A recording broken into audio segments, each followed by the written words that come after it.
Well, hello, my friends. Welcome back to Breakfast with Sergio. We're doing this special edition with artists from around the world. And today I have the pleasure to be here with Laurence de Valmy from Philadelphia. We're going to talk about virtual studio visits as an alternative to in-person events.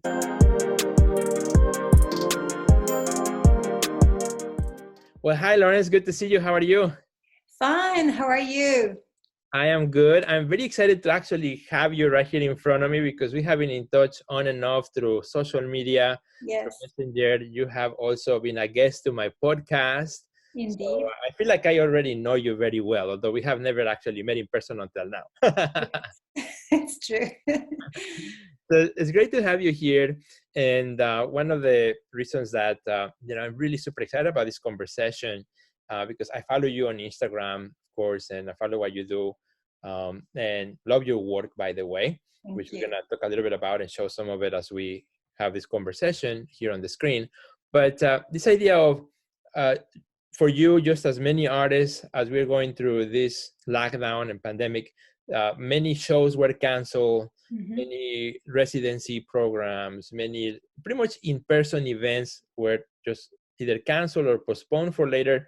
So as artists and galleries, museums, everybody's trying to find new ways, alternative ideas to still be active, to still engage the audience and the public, but in a virtual way, right? In a virtual space. And I saw Exactly. you the other day as I was going through my Instagram that you had a virtual studio event. And that's why I contacted you and said, Laurence, I'm super excited. I couldn't go because I had something already scheduled that day, but I really wanted to go and check it out. So I said, why don't you come over here with our friends at Breakfast with Sergio, this special edition, and share a little bit about that, because I think probably other artists will also might get inspired by this and do their own thing.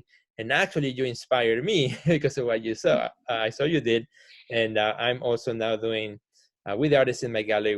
We are doing a kind of a series of virtual studio visits where we're inviting the collectors and some other supporters to come in for a private virtual event. So that's the plan, Lawrence. Yeah, well, I'm very happy to share about it. I'm very flattered to inspire you. Usually it's the other way around, so that's great.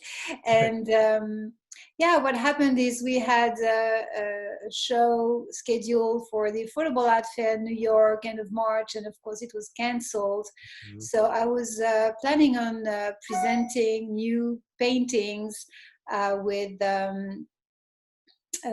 my gallery, Can Gallery, and it happened that I had been in touch with a lady called Alexandra Harper, who has a community of art lovers, and we were supposed to do an event at the Affordable Art Fair in person, I see. which of course got cancelled too.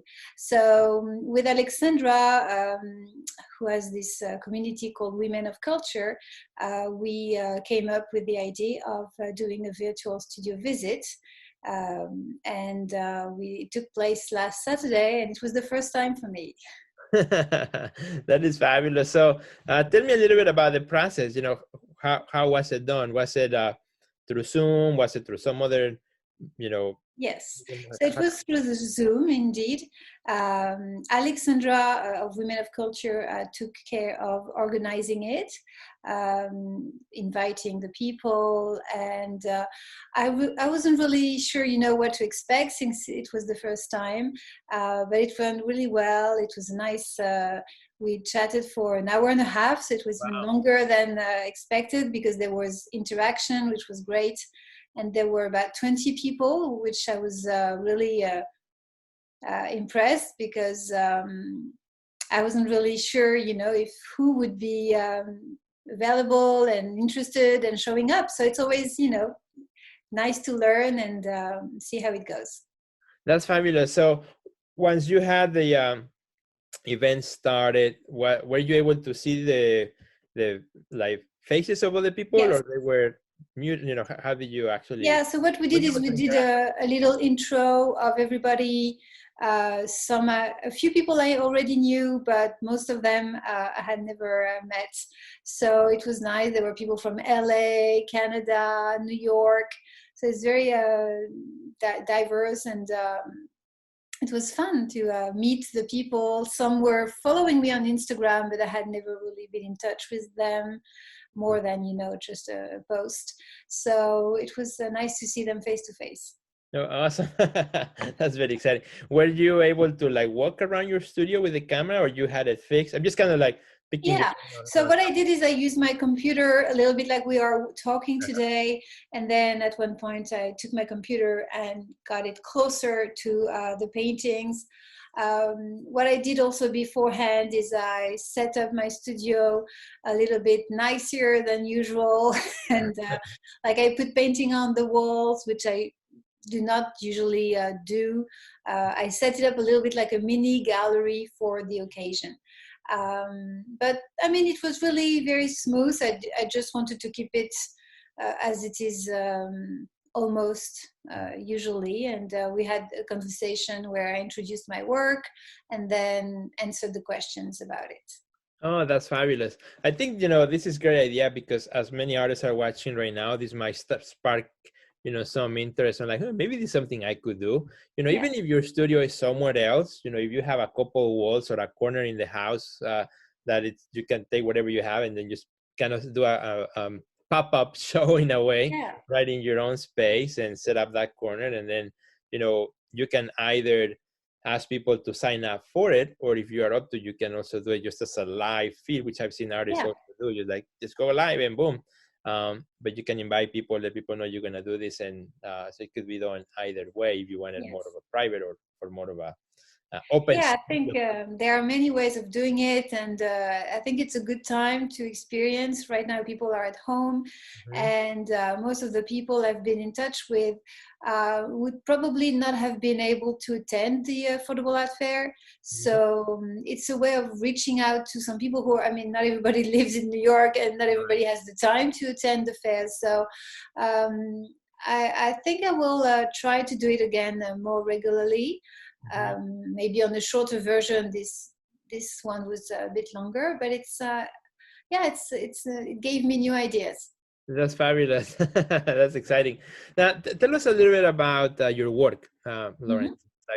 I know So I very revisit to technology and Instagram. Yeah, I revisit art history through imaginary Instagram posts. So behind me there is one by Lee Krasner, and this is in my new series of work, which was focused on the women abstract expressionist artists.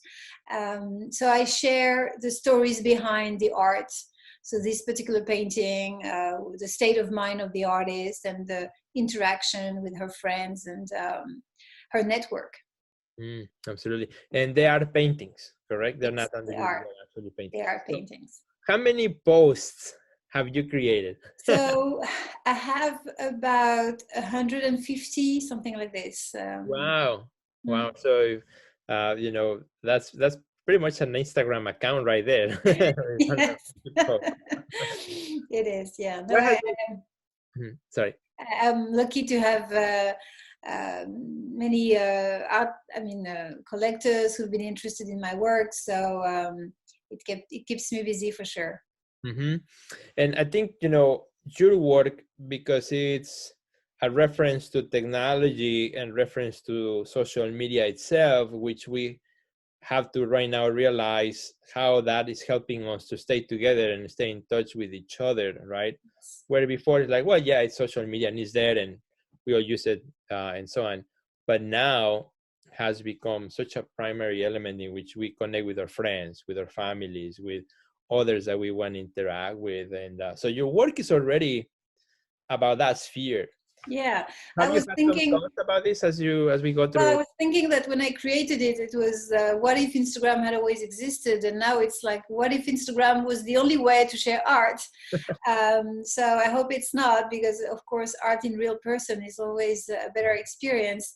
But it's true that at the same time, most of the art we have access to is often through screen, because who has the chance to be able to travel the world and the time to see all these great exhibitions? Well, just a few lucky people.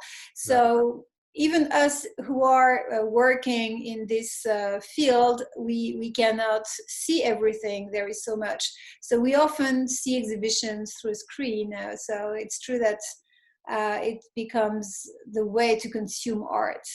Right. Absolutely. I totally agree. Totally agree. Very exciting. So, Laurence, as we kind of start to wrap things up for Yes. this little conversation, I haven't asked you, how are things over in your city in Philadelphia? How long you guys have been in lockdown? It's been since March 13, and I cannot really tell because I stay home, so I cannot really judge from my point of view. But I from my neighborhood, I think people are really doing it and staying home. Fabulous. Well, Laurence, where can our friends find you on Instagram? Where can they see your work? And also, I want to, before you share that, I want to invite our friends to check out, I'll put a link on the episode to our longer conversation that we had on the podcast specifically about your work. So I think Yes. they will find that interesting. But where can the friends find you? On Laurence de Valmy on Instagram and my website. Usually just my name, Laurence de Valmy. Excellent.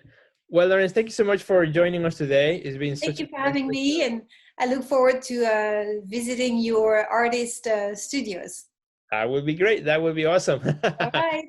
Thank you so much. Bye-bye. Goodbye, our friends. Please share this episode with your friends. It'll make Laurence and I super happy. Have a good day. Goodbye.